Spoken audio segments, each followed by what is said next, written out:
It's Sunday, once again. You have 3 questions for me.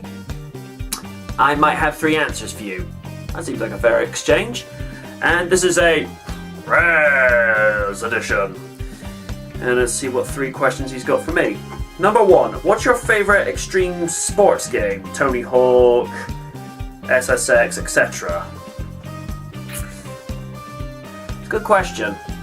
I don't really have an extreme sport per se, because I mean it looks exciting, but it's not my can of cola. I think the only one that probably comes close to it is WWE, but some see that as a sport, some don't. Your mileage may vary, so I want to say WWE, but I know that in some circles that is not going to be considered a legitimate answer, so on that one, Prez, I can't really answer that. Sorry, buddy. Question 2. What are your thoughts on the Nintendo Switch? Now, I'm going to give Nintendo this. It's an inventive concept where the console becomes the screen. I mean, it's essentially a handheld and a console in one, but I'm not 100% sold on the idea of using cartridges. I mean, for handhelds, it's a no-brainer, because I don't think we've quite gotten to the point where we can have CD-based handheld systems. So, using cartridges, I think someone should explain to Nintendo that it's not 1993 anymore. Jurassic Park is no longer playing at the theaters. Sadly, The Fresh Prince of Bel-Air is no longer on TV producing new episodes. And what else was on it at the time in 1993? You're making me think about this now. 93. Oh yeah. And of course, no further episodes of The Adventures of Sonic the Hedgehog are being produced, nor Satam. That's annoying. After that somewhat tangent moment, it seems like a good idea on paper, but as to how this will translate into sales and reaction, based upon sales and playability of the games. I mean, if they get the games played down perfectly, then they got nothing to complain about. But considering Nintendo seem to have this fetish for gimmicks, don't get me wrong, the Wii was a game changer to have motion controllers, but then that got brought over to the 360, that got brought over to the PS3 as the iToy.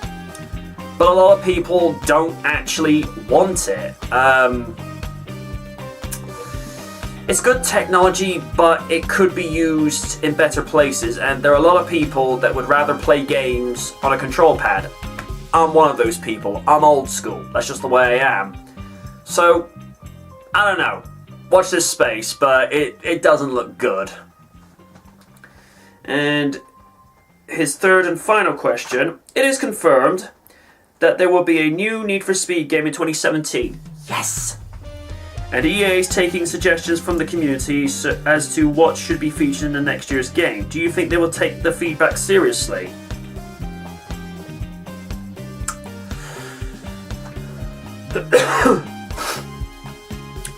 This is going to go one of 3 ways. The way I want it to happen, the way I think it will happen, and the way I don't want it to happen. The way I don't want it to happen is EA will, quote, listen to the ideas, but then do nothing. What I would like them to do is listen to the ideas and apply it. And what I would like to go for is less realism. From the standpoint of, I don't want, multiple impacts on the cars, because then that's sending a message to the brain that, this is not, this is a little bit more about reality if you have the realism in there. But and this is the thing, this is not just for video games, this is movies and TV as well. Let's tone the realism down, you know. Ever since Chris Nolan did the realistic, gritty, real-world realism with Batman Begins, now that is the only one of that series I feel where it was done justice, but everybody has since taken that format and said, oh, everything needs to be based in realism. No, it doesn't. Here's the thing.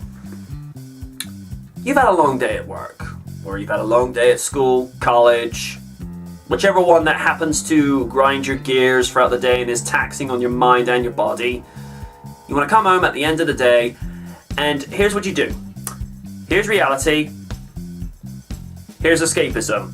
You don't want the two to meet each other in the middle. You want, you know, it's like to escapism, it's like walking, this is the middle point, this is the door. You want to walk from reality over here to escapism, walk in there, you switch your brain off for half an hour or to an hour, depending on how long you punch in for game time each day, week, whenever you go in. And what I think will happen is EA will claim to listen to the ideas and put some of it in, but then not really give the fans what they want. What I would like to see done is, like I say, less realism, so less damage on the vehicles, because you're here to remember that this is a game. This is not real life. Get that filter in the head to suggest, like, this is a game, but you want to have fun with it. And what I'd like to see, aside from that, is the cars to handle a lot easier. Because one of my major criticisms, particularly with Pro Street and Shift, Shift 1, I only played for 30-40 minutes, and then I put it up for sale on the internet. I'm like, no. It's like, this game, granted I only played it for, like I say, 30 to 40 minutes, but to me that game was garbage in terms of the handling mechanics. And I know probably some people say, well, it's all about realism. It's like, yeah, but I don't want realism. I want realism. I'll go out in the street. I'll go to work. I'll go into, go by racetracks and see cars racing. That's realism there. I don't want it in my games or my movies. I want that separation. Yeah. I'll give you an example of the best car handling from my perspective that I've had the privilege of playing, particularly in the last 10 to 12 years. And that's the original Need for Speed Most Wanted in 2005, which was actually one of the first Need for Speed games to come out on the Xbox 360. I think it did come out on the original Xbox. Might have to double check that, but I loved that game. Simply because you had the best cars from, at the time, the 5th generation, I think it was the 5th generation Ford Mustang, where it echoed the original from the mid-60s, but it has a much more modern look to it. And for me, that was the best handling car on there. I mean, I liked the BMW on there, I liked the Porsches and the Audis, but for me, it was the Mustang. Excuse me.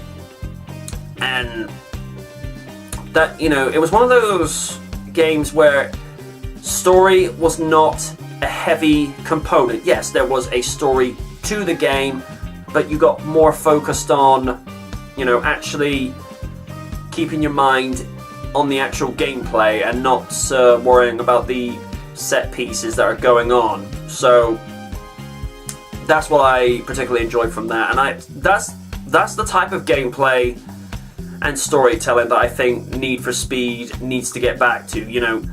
Leave the realism over here. Leave it over here, and let's get back to some fantasy, because that's what we play video games for. We don't want to delve into reality, because I tell you folks, reality is one of the reasons I switched off from TV full-time in 2009 when they cancelled Knight Rider. And I know I've said this to the point that I'm blue in the face since then, but you take away the incentive for me to continue watching TV full time. It's like, why should I do you a favor? The only reasons I have to come back to TV on a part-time basis, if that, is when Sherlock is on, when Gotham is on, when Thunderbirds are on, and when the She-Hulk Netflix series comes along. I've been waiting for that. Long-winded, but this is me you're talking about here. Those have been your 3 questions this week. You know how this shtick works by now. Leave a question in the comment section below if this is on YouTube, WordPress, Dynamic Night, Facebook, or even on Twitter.